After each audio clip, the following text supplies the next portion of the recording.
here. Myself Uday Bundelia from B Farm Semester 5. My topic for today's elocution is process for developing and launching a new pharmaceutical product in the market. So first of all, what is a new product? New product is any new pharmaceutical dosage form novel which is not introduced before in the market, and it is mainly done for improving the quality of life of the patients and for the benefit of the society. So, what is the need for developing such a new pharmaceutical dosage form?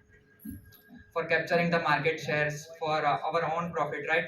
So, this was the business point of view.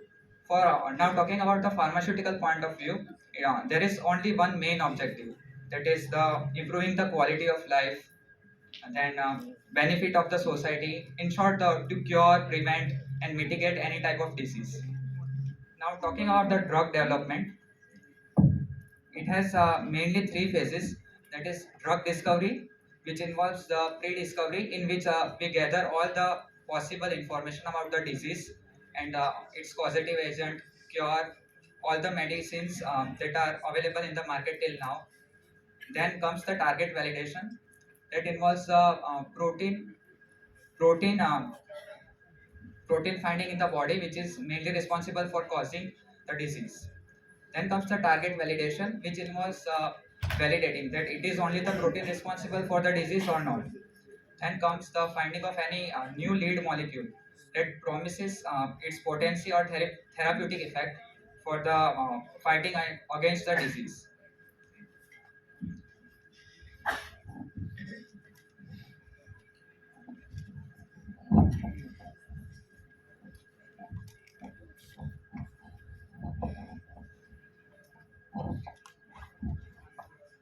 Then comes the finding of any new lead molecule that promises its potency or therapeutic effect against the disease. Then comes the safety checking of the new lead molecule. It should give enough therapeutic effect against the disease, that it should bind with the protein and cure the disease. Then comes the safety checking, in which computer modeling and all that aspects are concerned. We can develop further the new lead molecule by adding or removing any functional group responsible for its toxicity, more therapeutic effects, etc. So this was about the drug discovery. Now let us talk about the drug development. It mainly involves the clinical trials. First of all, there is preclinical trials. They are being conducted on the animals, laboratory animals, rat, mice, guinea pig, etc. For mainly the toxicity checking, that whether the drug is safe or not.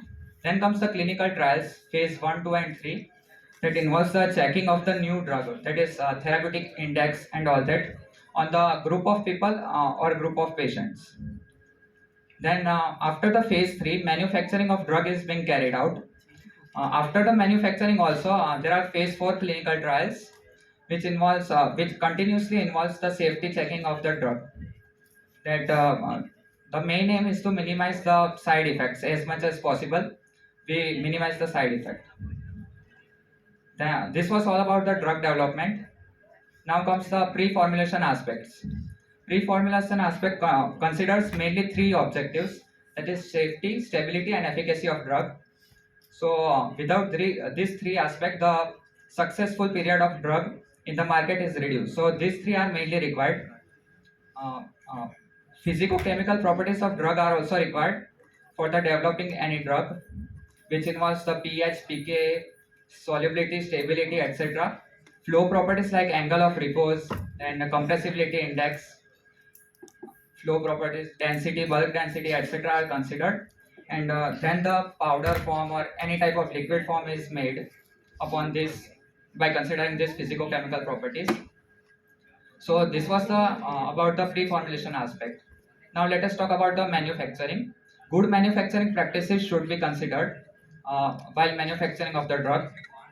Good manufacturing principles are the development of the facilities, equipments needed for them. Sterility is mainly required for especially the parenteral preparations. Also, we have to consider that there should be very less impurity in the drug, or else the drug should become toxic, and then it should not. If the drug becomes toxic, then it will not give enough therapeutic properties. Then comes the stainless steel containers and all that we have to take into our consideration. We should allow the checking of the manufacturing premises by the inspectors. We should maintain record and all that thing. So this was about the manufacturing. Now let us talk about the launching of new pharmaceutical dosage form. Launching means after the production is being finished by the producers, the new product is handled into the hands of the, we can say, distributor. So this is the launching. Launching involves the aspects like manufacturing readiness, withdrawal readiness. If the drug is toxic, then it should readily be withdrawn from the market. So it is of main concern. Another readiness are sales cycle readiness, that it is immediately available in the market if required in large quantities. So it should be readily sold. Another aspect are the advertising and marketing of the drugs is most important if we consider the launching of the new pharmaceutical dosage form. So let me conclude what I told about them. First of all, I talked about the pre-formulation aspects, then marketing, drug discovery, drug development, its therapeutic efficacy, then all the things like manufacturing, licensing, and launching of any new pharmaceutical dosage form. So this was all. Thank you.